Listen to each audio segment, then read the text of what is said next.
মাছের কাঁটা ভালো চিংড়ি মাছের টক 7 টাকাতে কিনবে লোকে গিলবে গবা গপ গিলবে গবা গপ গিলবে গবা গপ ও তোর কচি পোনা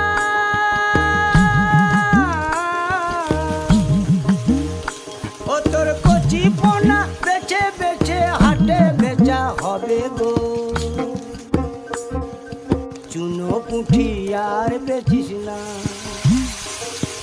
চুনো পুঁঠি আর বেচিস না